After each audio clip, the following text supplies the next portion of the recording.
Since the price correction in last 24 hours got the attention of a lot of people, let's actually look at it for what it is. Bitcoin in here didn't break below a key support. That is a strong thing in the Bitcoin dominance equation.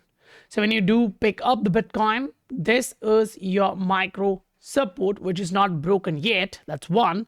Two, this is your micro trend line, which got faked out to the upside first, but then retested and bounced. That's what's happening right now. Now, what is the trouble? When you go into some of these assets on the same time horizon, I'm not changing that, you can see some of these assets lost that micro support. If this is actually an alt season, why did that happen? I mean, Bitcoin dominance was going down, Bitcoin should be slow, altcoins should be going up.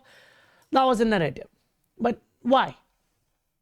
Now, say you want to reduce the noise, you can zoom a little bit out, but still on a short term, 12-hour chart, observing this. This is what I actually showed you guys, that historically speaking, whenever you give up a trend like this, you have a incoming drop. And this was the micro trap. Remember, this is a micro chart, and that trap was visible, and a lot of people went back in.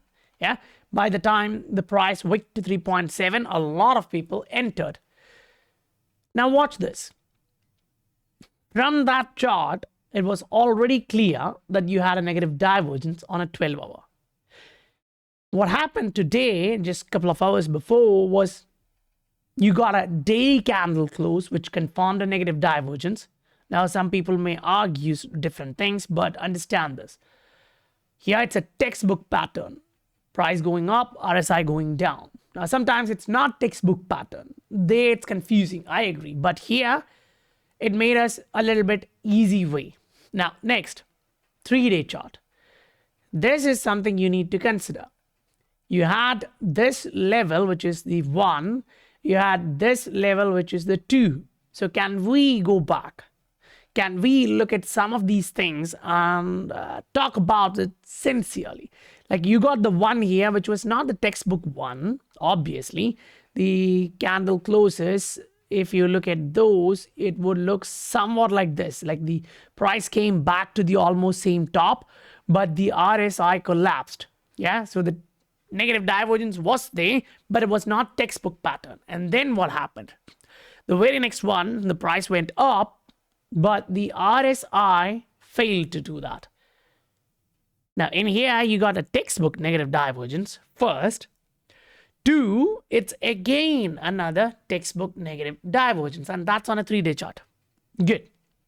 Now, zoom out, go in to a weekly.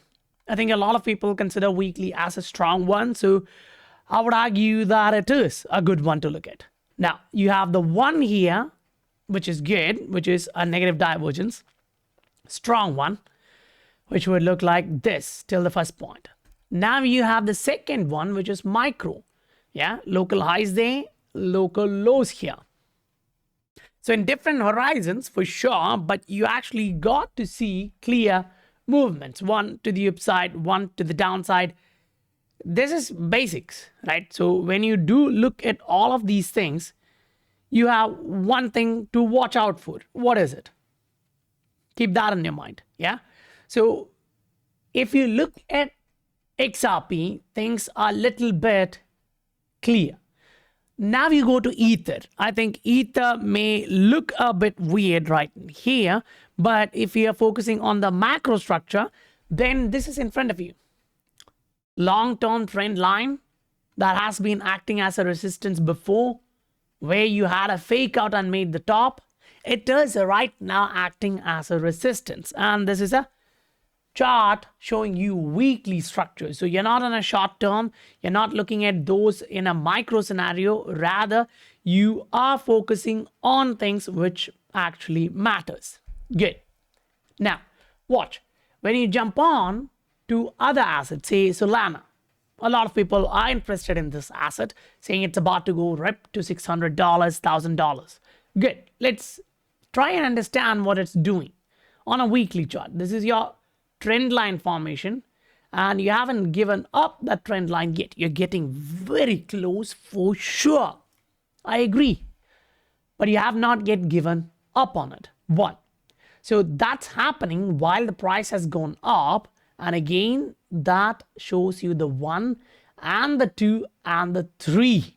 Ooh, that was an extended one. It trapped a lot of people. And that's why at this point we told there can be a possible lift like this before you go down. And that happened back then. Yeah. So now you move on to a monthly. This is going to be a little bit easy for you. Not on the price side, it's confusing. On the RSI side. Yeah. You want to smoothen that out, put it into Heikin Ashi. That is smooth. Now, why do I say that? Because when you look at this, you can see the price went up, but the RSI did not do that. Then you're coming down to do this. So wherever you top out here on RSI side, you're going to see a trend to the downside. Good. Now come pick up Bitcoin. You see this? On the Heikin Ashi, which is a smoothened curve, you did not get a correct negative divergence in here. Rather, you are trying to form that in here. This is the structure on a monthly. It just means first time it creates on a Heikin Ashi, it should go down. And that's exactly what's forming in there right now. Good. Now, to keep it brief, to keep it easy for you guys, watch the Bitcoin dominance. The primary argument was what? The Bitcoin dominance is going down. Everything should pop through the roof. But what are you watching? What are the possibilities in the market structure? Yeah, this is a possible market structure. And that should be a great room to exit for those who went long, especially levered long. If it bounces off from here again, that is going to cut them off because we saw what happened in Jan, Feb, and March. Yeah. So if you realize that is something which may repeat in itself, because this trend line has been valid for last 3 years. Good. Now, come back into the total market. I think this is very important. Because in the total market, you see that the 1 is there. You see that the 2 is there. Yeah. You can put it on a 3-day chart if you wish. You can put it on a weekly chart if you wish. These are higher time frame structures. You get the 1, you get the 2. In between, you get a trap. And you saw the exact same thing in here too. Oh, cool. Now what?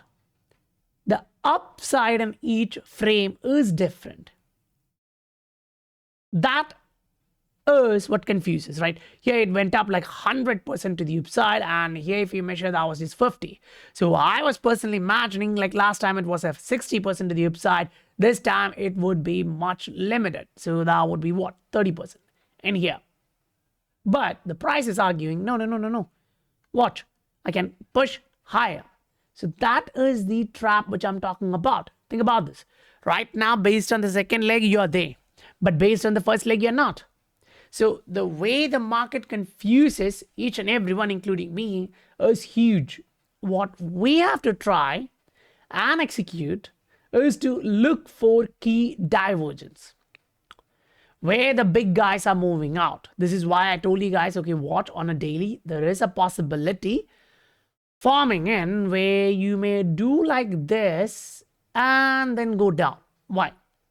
Because that would then create a short-term movement. But this happening on the total market structure won't be clear because most likely that is going to happen only in Bitcoin. That is the troublemaker. Yeah.